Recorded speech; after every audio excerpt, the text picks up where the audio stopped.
अगर आप महाराष्ट्र में रहते हैं और महाराष्ट्र में रहकर अगर आप पनीर खाते हो तो सावधान। यहाँ पे विधायक, भाजपा के विधायक है विक्रम पाचपुते, इनका कहना है कि ये पनीर में मिलावट है और मिलावट पनीर खाने से क्या होता है ये आपको बताने की ज़रूरत नहीं है। हमारे साथ विधायक है और सीधा विधान भवन में ये पनीर का पैकेट है वो लेकर आए हैं। यहाँ पे पनीर के खिलाफ आवाज़ उठाएंगे।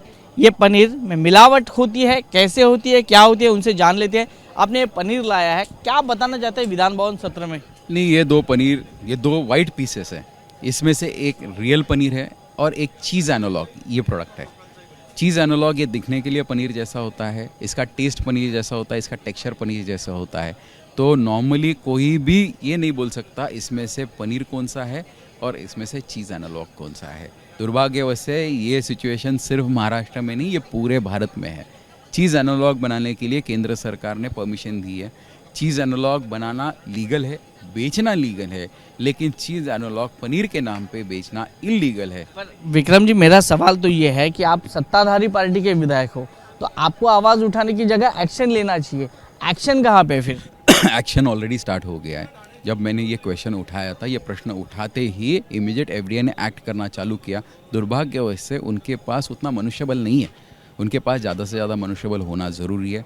ये छापेमारी बढ़नी चाहिए। पूना में छापेमारी हुई, चंद्रपुर में छापेमारी हुई, ये दोनों जगह पे आर्टिफिशियल पनीर मिला है और क्वांटम भी बहुत ज़्यादा था। सीधा सिंपल सवाल, अगर मुझे पनीर खरीदने जाना है क्योंकि मैं वेजिटेरियन हूँ, अगर मुझे पनीर खाना है प्रोटीन्स मिलने के लिए, तो मैं कैसे ओरिजिनल पनीर ढूंढूं या फिर कौन सी दुकान में जाऊँ या कौन सा ब्रांडेड पनीर मुझे मिलेगा? क्या बताएंगे इसके बारे में, जनता को बताइए। देखिए, अगर आप मार्केट से कोई भी चीज़ खरीदते हो, अगर आप लूज़ पनीर खरीदोगे तो डेफिनेटली उसमें मिलावट हो सकती है। लेकिन अगर आप ब्रांडेड या फिर सील प्रोडक्ट खरीदोगे तो वो 99.9% वो पनीर होना ही चाहिए। अगर लेने से पहले एक चीज़ का ध्यान देना बहुत ज़रूरी है। एक तो आप इंग्रेडिएंट लिस्ट पढ़ना चालू करो।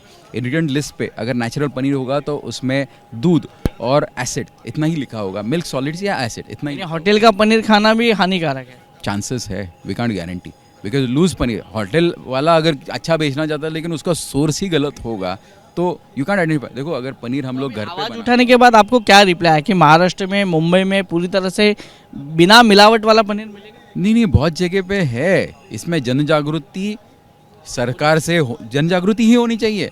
देखिए, मुझे एक बात बताइए, यहाँ पे आगे नुक्कड़ पे आपको पनीर सैंडविच मिलता है, पनीर टिक्का रोल मिलता है, 40 रुपये में पनीर सैंडविच मिलता है, 100-150 ग्राम पनीर उसमें होता है। जो पनीर बनाने के लिए घर पे 350-400 रुपये कॉस्ट आता है, वो प्रोडक्शन होने के बाद सेलिंग, मैन्युफैक्चरर का उसका फिर जो भी डिस्ट्रीब्यूशन कॉस्ट होगा, एडवर्टाइजमेंट कॉस्ट होगा, ये पकड़ के 500 रुपये के नीचे तो पनीर नहीं बिकता है। अगर नेचुरल पनीर 500 रुपये का है, 40 रुपये में 100-150 ग्राम का ये चीज़ के ये पनीर सैंडविच कैसे दे सकता है? वही क्वेश्चन है आपके लिए। तो अभी आप एफडीए के बाहर एफडीए के साथ जाकर कोई छापेमारी करोगे या क्या एक्शन क्या होगा? नहीं, मैं ये चाहता हूँ कि पनीर ये लूज़ ना बिके।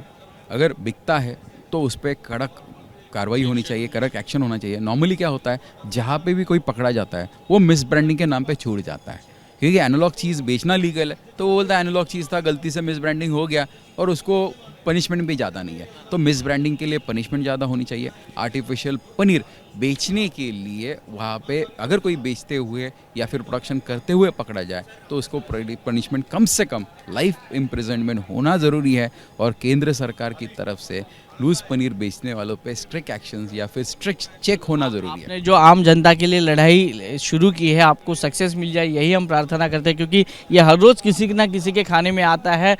बच्चों से लेकर बूढ़ों लोग तक पनीर सब खाते हैं, तो इसमें हानिकारक ना हो यही हम ईश्वर से प्रार्थना करेंगे। तो ये थे विक्रम जी पाचपुते जो भाजपा के विधायक है। इनका साफ तौर पर कहना है कि एफडीए की संख्या कम है, इसके लिए एक्शन नहीं हो पाती है। लेकिन अब आगे जाके सत्ताधारी पार्टी और सत्ता क्या करती है ये देखना होगा।